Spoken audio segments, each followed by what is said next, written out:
বিশ্ব রাজনীতিতে ভূমিকম্প যে যুক্তরাষ্ট্র একসময় নিষেধাজ্ঞা আর সামরিক হুমকির মাধ্যমে ইরানকে কোণঠাসা করে রাখতে চেয়েছিল, আজ তারাই তেহরানের 10 দফা শর্ত মেনে নিতে বাধ্য হচ্ছে।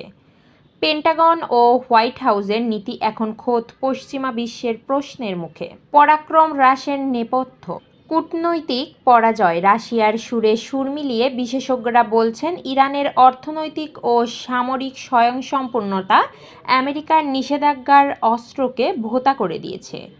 নতুন জোটের শক্তি, রাশিয়া ও চীনের প্রকাশ্য সমর্থন ইরানকে এমন এক অবস্থানে নিয়ে গিয়েছে যেখানে এককভাবে চাপ সৃষ্টি করা ওয়াশিংটনের জন্য অসম্ভব হয়ে পড়েছে। পেন্টাগনের সীমাবদ্ধতা, অভ্যন্তরীণ সংকট আর মধ্যপ্রাচ্যের যুদ্ধের ব্যর্থতা আমেরিকার সামরিক শ্রেষ্ঠত্বকে বড় চ্যালেঞ্জের মুখে ফেলছে। আমেরিকা কি তবে সত্যিই তাদের বিশ্ব মোড়লগিরি হারাতে বসেছে? ইরান কি মধ্যপ্রাচ্যের নতুন নিয়ন্ত্রক হিসাবে আবির্ভূত হচ্ছে? আপনার কি মনে হয় ইরান এখন আমেরিকার চেয়েও বেশি শক্তিশালী? আপনার জোরালো মতামত কমেন্টে জানান এবং এই গুরুত্বপূর্ণ আপডেটটি সবার সাথে শেয়ার করুন। মিরাতুজ্জাহান মিলি, ডেস্ক রিপোর্ট, নবরূপ টিভি।